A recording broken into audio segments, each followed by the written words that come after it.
She destroyed his peaceful hedge out of spite. He responded with a meticulously planned, towering brick wall that left the HOA Karen speechless and the entire neighborhood gawking. Witness suburban warfare escalate to epic proportions as one man's calm resolve builds an unbelievable monument to defiance. You won't believe her reaction or his ultimate victory. The first volley in the war of Willow Creek Lane wasn't fired with a gun, but with the guttural growl of a chainsaw and the indignant shrieking of tortured privet. Mark Ellison, a man whose resting heart rate was the envy of meditating monks, stood at his kitchen window. A half-eaten bagel paused midway to his mouth. Outside, where his meticulously maintained, 6-foot-high hedge had once offered a verdant screen of privacy, there was now only carnage and Karen. Karen Hooper, his neighbor to the east, president of the Willow Creek Homeowners Association, and a woman whose internal volume apparently had no off switch and only one setting, apoplectic, was wielding the chainsaw with a terrifying lack of expertise. Bits of green flew like leafy shrapnel. She was a whirlwind of fluorescent pink spandex and righteous fury, her face a mask of grim determination usually reserved for storming the customer service desk on Black Friday. Morning, Karen. Mark had called out mildly yesterday, attempting to de-escalate her latest tirade about the precise shade of his mailbox it was. Apparently, too introspective, her response had been a glare that could curdle milk and a muttered threat about community standards and rogue vegetation. He hadn't imagined this. The hedge wasn't just rogue vegetation. It was his hedge, planted well within his property line, a good 2 feet to be exact, a fact he'd confirmed with a surveyor before the first sapling went into the ground 5 years ago. It was the leafy barrier that made his backyard barbecues enjoyable, his morning coffee on the patio a private ritual, and his general sanity in the face of living next to HOA Karen. Possible. Now, it was being systematically dismembered. Mark sighed, placed the bagel on the counter, and walked out. The morning air, usually sweet with the scent of dew-kissed grass and his wife's rose bushes, was acrid with two-stroke exhaust fumes and Karen's seething animosity. Karen, Mark said, his voice calm, a stark contrast to the mechanical roar and her heavy breathing. Bit early for landscaping, isn't it? And I believe you're on my property. She killed the chainsaw. The sudden silence, almost as jarring as the noise. Sweat plastered her graying blonde hair to her temples. This eyesore, Mark, was a clear violation of HOA bylaws. Section 7, subsection B, paragraph 3, uniformity of boundary demarcations. It was unneighborly. An affront, her voice was shrill, each word a tiny, sharp spear. She gestured wildly with one hand, the other still gripping the chainsaw, its teeth glinting menacingly. Mark kept his expression neutral.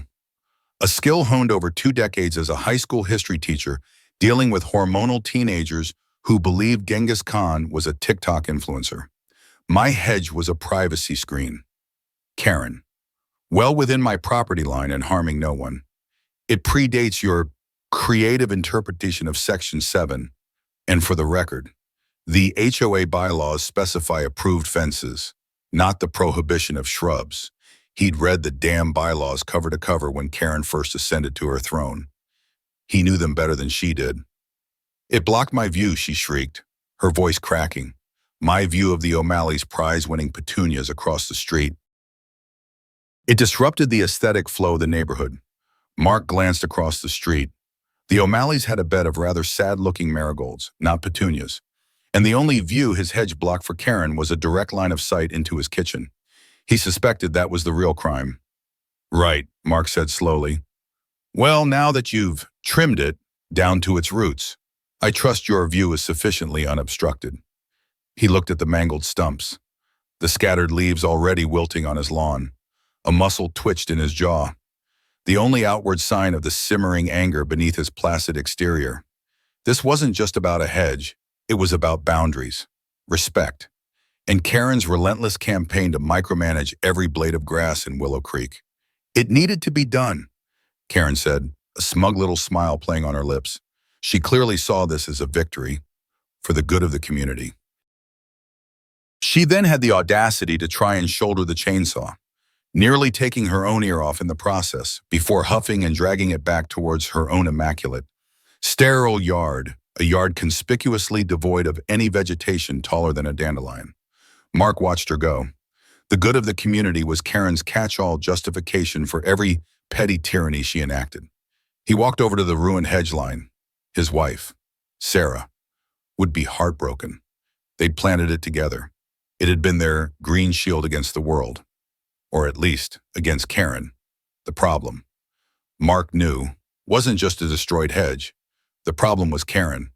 And Karen was a problem that couldn't be solved with polite conversation or by citing HOA bylaws she herself twisted to her liking. He'd tried reason. He'd tried patience. He'd even tried, in a moment of desperate diplomacy last Christmas. A plate of Sarah's famous gingerbread cookies, Karen had returned the plate. Citing a gluten intolerance he was fairly certain she'd invented on the spot. As he stared at the arboreal massacre, an idea began to form.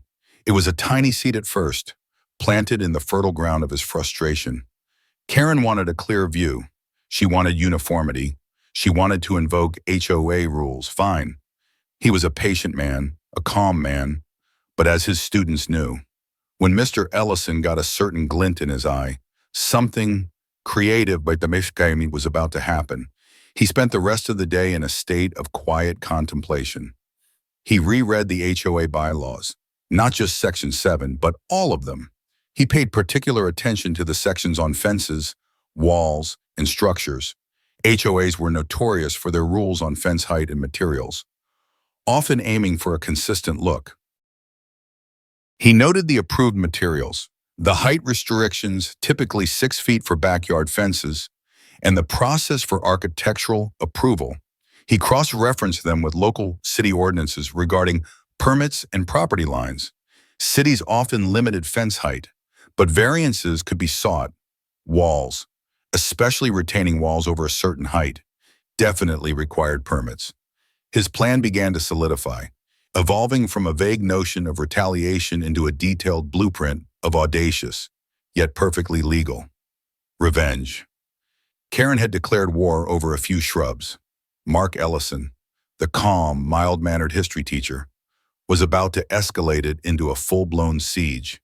He wouldn't just rebuild. He would build something Karen Hooper, and indeed the entire Willow Creek neighborhood, would never forget. He wasn't just going to get his privacy back. He was going to make a statement, a very large, very solid, and very, very permanent statement. That evening, he talked to Sarah. He laid out the problem, Karen's escalating aggression, the destruction of their hedge. Then he laid out his solution. As she listened, her initial look of dismay slowly transformed into one of dawning surprise, then a slow, spreading grin that mirrored the one he now wore. "Are you serious, Mark?" she asked, a giggle escaping her lips. "As serious as a heart attack, though hopefully less damaging to my health," he replied, the glint in his eyes now a full-blown sparkle. "She wants a boundary. I'll give her a boundary. Something that says private property in a way 1,000 hedges never could." The next morning, Mark Ellison had made 2 phone calls. The first was to the city planning department to inquire about permits for a substantial privacy wall. The second was to a highly recommended and discreet local masonry contractor. He also emailed the HOA board copying Karen, of course, formally requesting approval for a new boundary structure, citing the relevant bylaws and attaching a very basic, deceptively simple sketch. It was, he noted with a certain satisfaction, perfectly compliant with every written rule in the HOA's extensive, and usually suffocating, book of regulations. He even made sure to describe it as promoting aesthetic harmony and defined property delineation. Using Karen's own preferred jargon, he knew Karen would try to block it. She would scrutinize every detail, looking for a loophole, a misinterpretation, a reason to say no, but Mark was prepared. He was, after all, a man who understood history, and history was filled with stories of underdogs outmaneuvering their overconfident adversaries through careful planning and a deep understanding of the rules of engagement. Karen Hooper had just picked a fight with the wrong, mild-mannered neighbor. The quiet man was about to get loud, in the most silent, solid way imaginable. The email to the HOA board, with Karen Hooper CC'd, landed with the digital equivalent of a tactical bomb within minutes. Mark's phone buzzed. It was an email from Karen, copied to the entire board. Naturally, the subject line, in all caps, read urgent gross misinterpretation and unacceptable proposal. Ellison boundary structure. Mark chuckled. Gross misinterpretation. That was rich. Coming from the queen of bylaw contortion. He opened the email. It was a masterpiece of righteous indignation, filled with florid prose about the sanctity of Willow Creek's carefully curated aesthetic, the potential for Mark's proposed structure to cast oppressive shadows, and a complete fabrication that such a wall would undoubtedly lower property values for everyone. She demanded an emergency HOA meeting to discuss the imminent threat. Mark, however, had done his homework with the diligence of a scholar deciphering ancient texts. His proposal, deliberately vague in its initial sketch but meticulously compliant in its unspoken details, was for a 6-foot-high brick wall.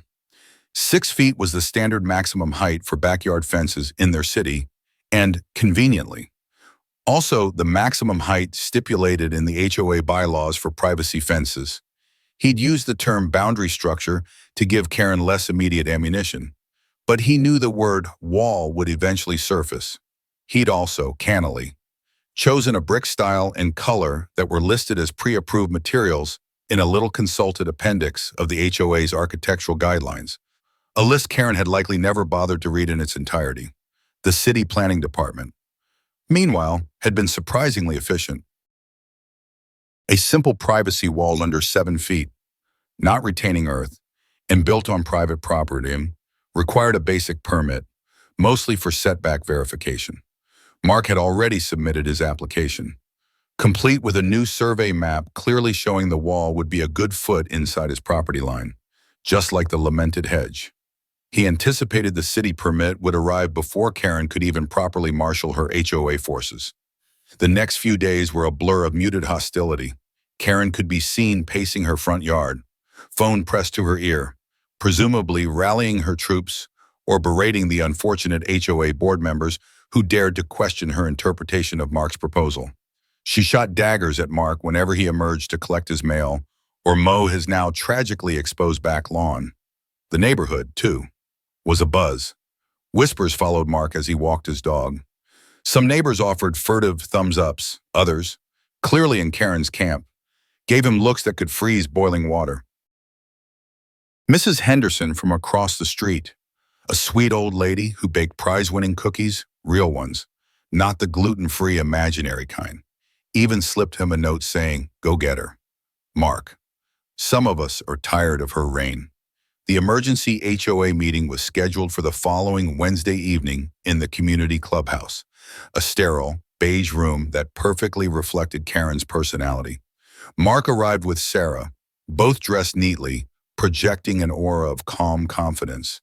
Karen was already there, holding court, her voice echoing through the room as she gesticulated wildly in front of a hastily drawn, comically inaccurate sketch of a monstrous, prison-like wall she claimed Mark intended to build. This fortress, Karen declared, her voice trembling with theatrical outrage, is an affront to everything Willow Creek stands for. It will be a blight, a scar on our beautiful, harmonious community. Several heads nodded in agreement, mostly those of Karen's known sycophants. But Mark also noticed a few skeptical looks, particularly from Mr. Henderson and a younger couple, the Davises, who had recently had their own run-in with Karen over the approved color for their child's swing set. When it was Mark's turn to speak, he walked calmly to the front. He didn't use dramatic gestures or a raised voice. He simply presented the facts. He displayed his copy of the HOA bylaws, open to the relevant sections on approved fence heights and materials. He showed them the pre-approved brick samples. He even had a preliminary, architecturally rendered drawing of the proposed wall, a tasteful 6-foot structure, with elegant brickwork and even provision for climbing roses on its side. It looked nothing like Karen's hysterical caricature. "As you can see," Mark said, his tone even and reasonable, "the proposed wall is fully compliant with all HOA bylaws. It is 6 feet in height, constructed from pre-approved materials, and situated entirely on my property. Its purpose is to restore the privacy that was recently, and abruptly, removed." He didn't mention Karen by name as the remover. He didn't need to. Everyone knew, Karen spluttered. But, but the spirit of the law, the intent, it's just too much wall." Mr. Henderson cleared his throat. "Karen," he said, his voice surprisingly firm, "Mark's hedge was also much hedge, and it was lovely, and it was on his property. Boss, after that debacle, I think he's entitled to a more permanent solution if he wants one, as long as it meets the letter of our bylaws. And from what Mr. Ellison has shown us, it appears to do just that." A murmur of agreement went through a significant portion of the room. The Davises nodded vigorously. Karen's face went from pale to puce. She had clearly expected unanimous support, a quick condemnation of Mark's audacious plan. Instead, she was facing dissent, a challenge to her authority. The twist, Mark realized with quiet satisfaction, wasn't something he had to engineer. It was Karen herself. Her years of petty tyranny, her overbearing enforcement of trivial rules while ignoring genuine concerns, had eroded her support base more than she knew. People were tired of being bullied. The HOA board, a motley crew of 5 including Karen, was visibly divided. 2 members were clearly loyal to Karen. 2 others, however, including a quiet accountant named David Lee, looked thoughtful. After a tense discussion, David Lee pointed out that, based on the submitted documents and Mark's presentation, there were no legitimate grounds within the existing bylaws to deny the request. To do so would expose the HOA to potential legal action. Karen was practically vibrating with fury.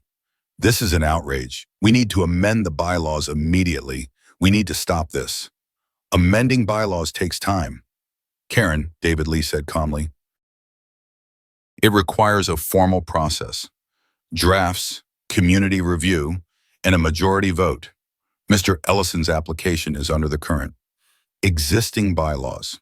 The meeting ended without a definitive vote to approve or deny, but with a clear indication that Karen's iron grip was slipping.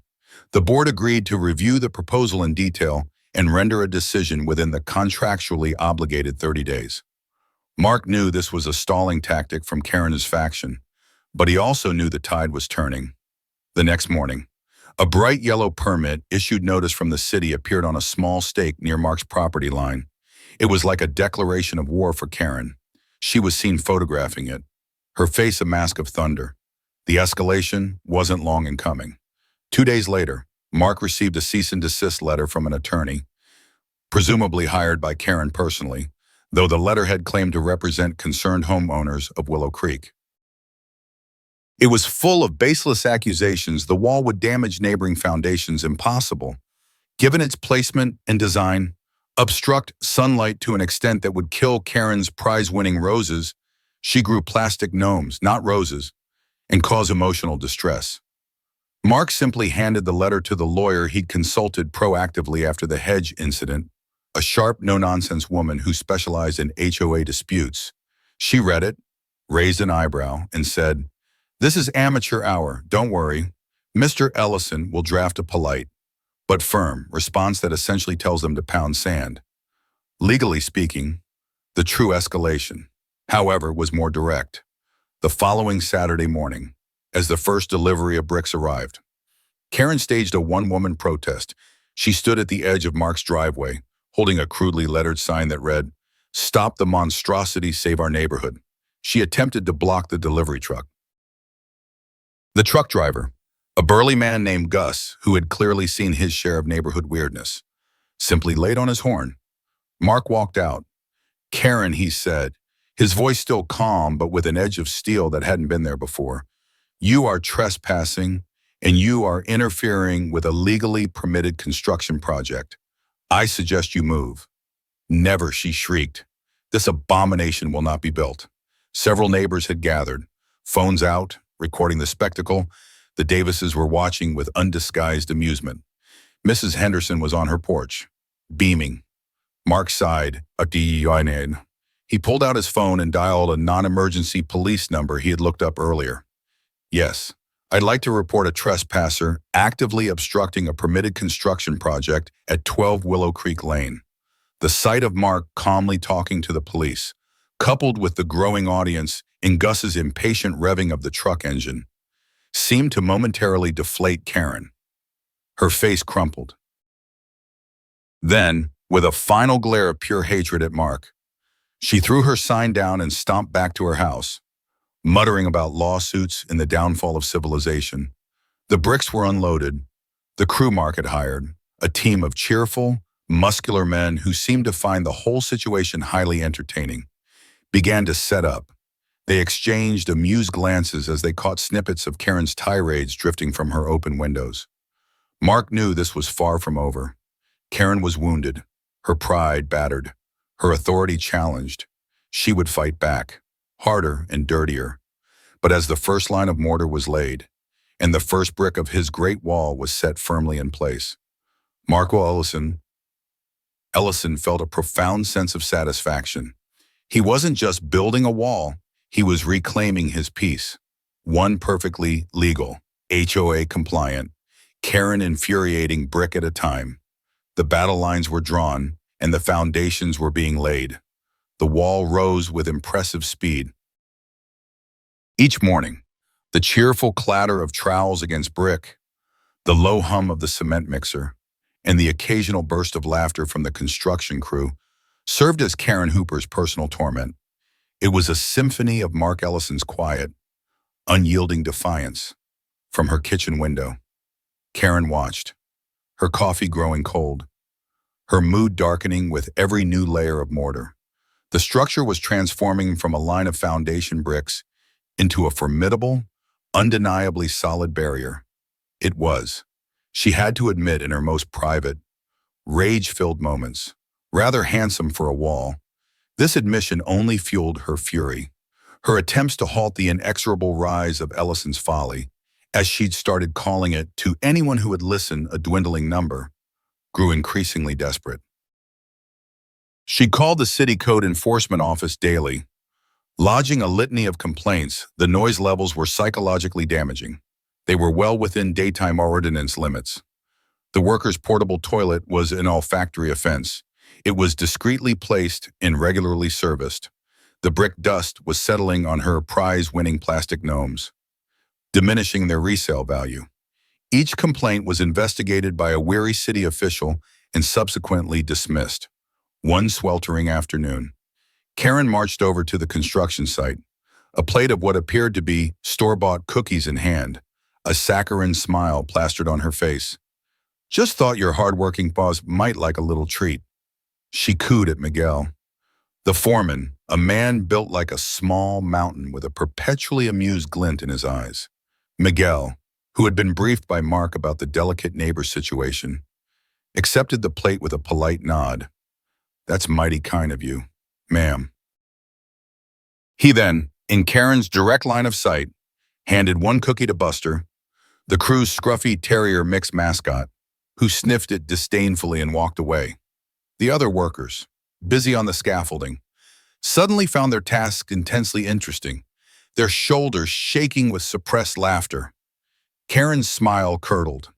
The cookies remained untouched on a stack of pallets for the rest of the day, a monument to her failed charm offensive. The neighborhood, meanwhile, had unofficially designated the wall construction as the summer's premier spectator sport. Lawn chairs appeared on porches. Afternoon strolls coincidentally timed with peak construction activity became common. Mr. Henderson had taken to enjoying his iced tea on his front steps, offering quiet words of encouragement to Mark.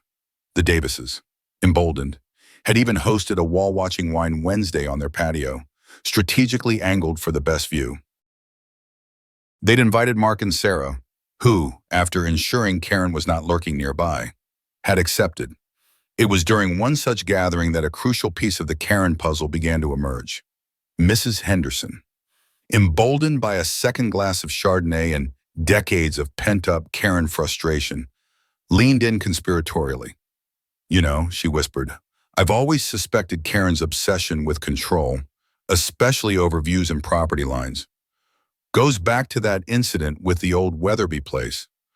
Before your time, Mark raised an eyebrow. Weatherby place?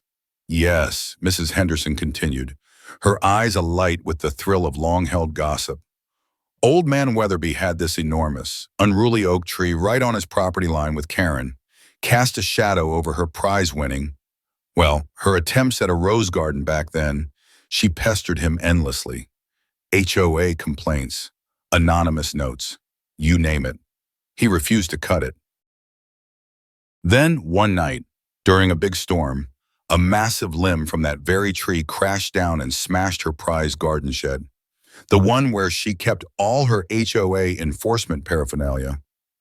Sarah gasped. No, oh yes. Mrs. Henderson confirmed with a satisfied nod.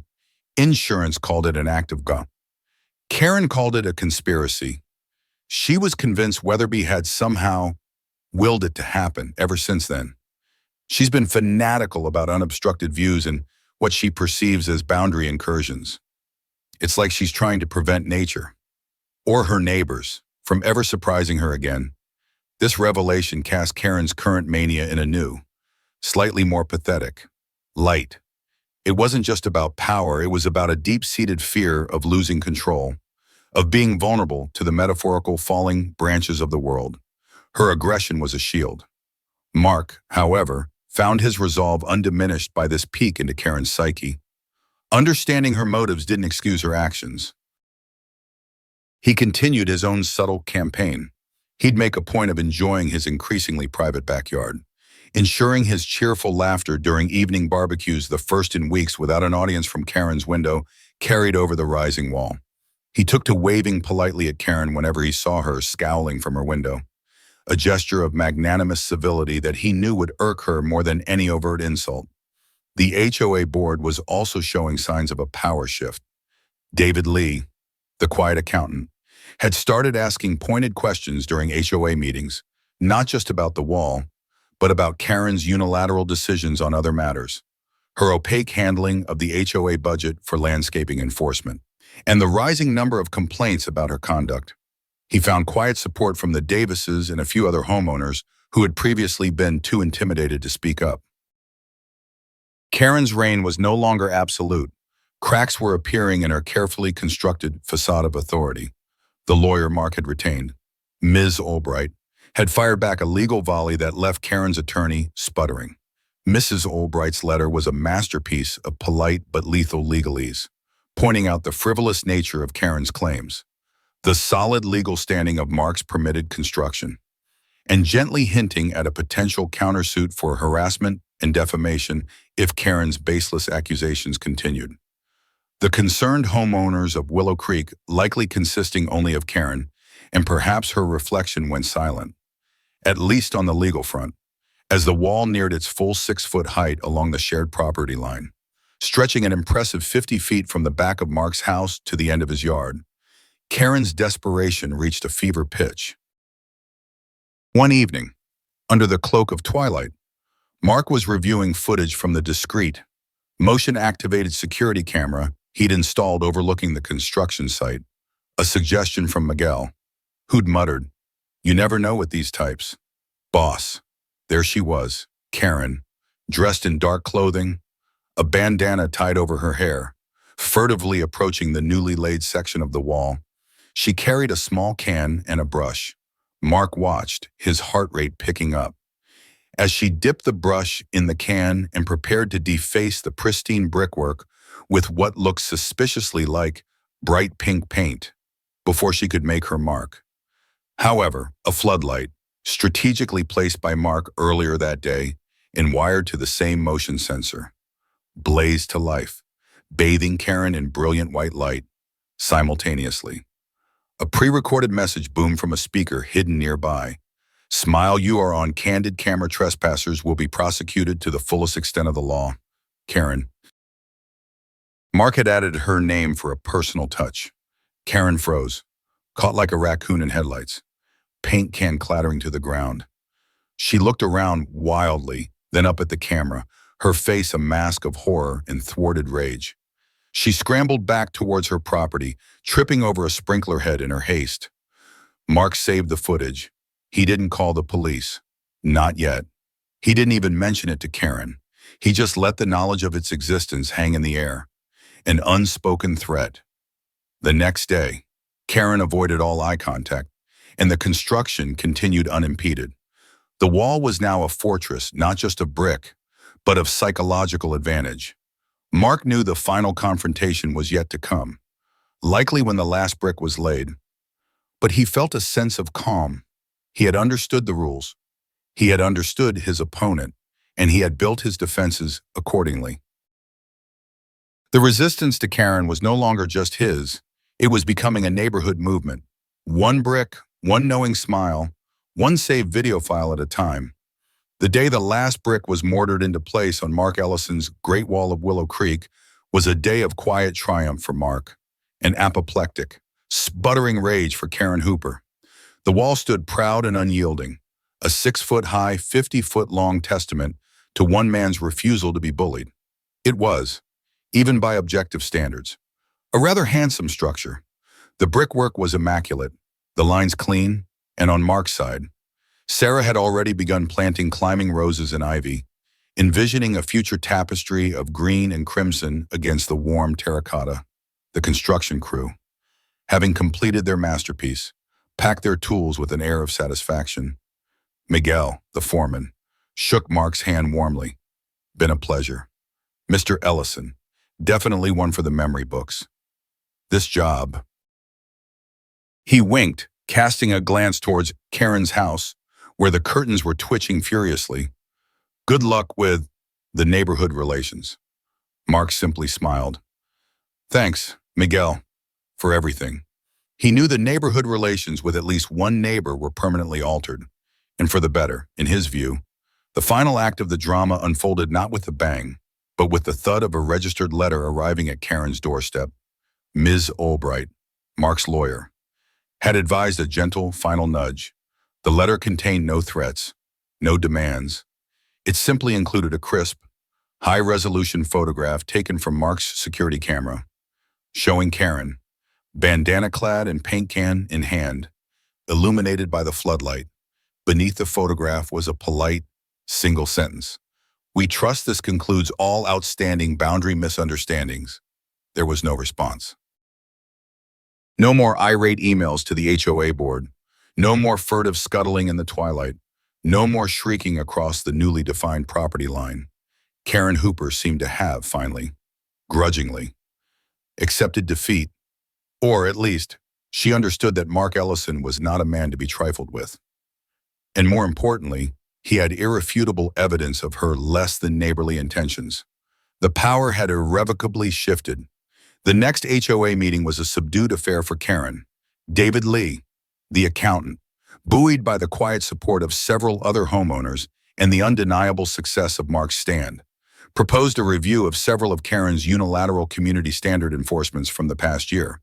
He also suggested a more transparent process for bylaw interpretations.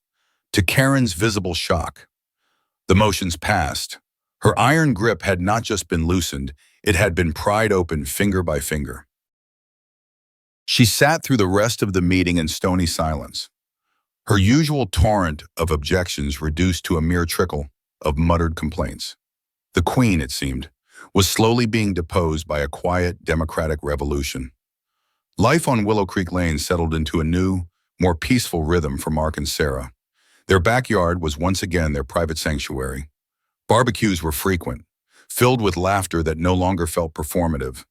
The wall, far from being the oppressive eyesore Karen had predicted, became something of a neighborhood landmark. People would point it out on their walks. That's the Ellison Wall. You hear the story about that. It was a story of defiance, of quiet ingenuity, and of a man who simply wanted to enjoy his own property in peace. Karen, for her part, became a more reclusive figure. Her fluorescent pink spandex was seen less frequently patrolling the sidewalks. Her pronouncements on community standards grew rarer and less strident. The fear of the incriminating photograph and the dawning realization that her power was waning seemed to have taken the fight out of her. She still shot venomous glares over the top of the wall if she happened to be in her backyard when Mark was. But Mark would just offer a polite, serene nod, which only seemed to deepen her scowl. He knew he didn't need to win her friendship, only her respect for his boundaries, and that the wall had achieved. One sunny Saturday afternoon, a few months later, Mark was tending to the climbing roses that were beginning to make their way up the brick. He heard a tentative cough from the other side. It was Karen. "Ellison," she said, her voice unusually subdued, almost hesitant. Mark paused, trowel in hand. "Yes, Karen." There was a long silence. Then, Your roses. They're starting to come over the top of the wall. On my side." Mark peered up. Indeed, a few errant tendrils, ambitious in their reach, had arched over the 6-foot barrier. For a moment, he braced himself for the inevitable complaint, the citation of some obscure bylaw about aerial incursions of foliage. "Instead," Karen said, "they're not bad. What kind are they?" Mark was momentarily stunned into silence. This was the closest thing to a civil conversation they'd had in years. "They're called New Dawn," he replied, keeping his voice neutral. "Supposed to be quite hardy." "Huh," Karen grunted. Another pause. "Just keep them from blocking my satellite dish." "Okay." And with that, she was gone. Mark stood there for a long moment, a slow smile spreading across his face. It wasn't an apology, not by a long shot. It wasn't even an olive branch.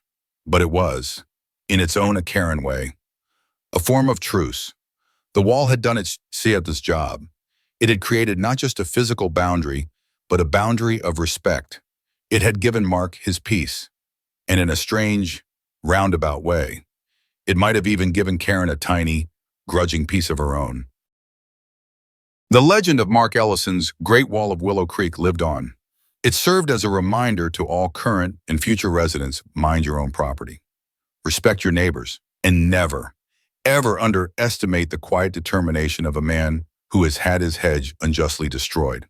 And sometimes, the most effective way to deal with a problematic neighbor isn't to fight fire with fire, but with a very large, very solid, and impeccably legal brick wall, built with a foundation of patience and topped with the sweet bloom of victory.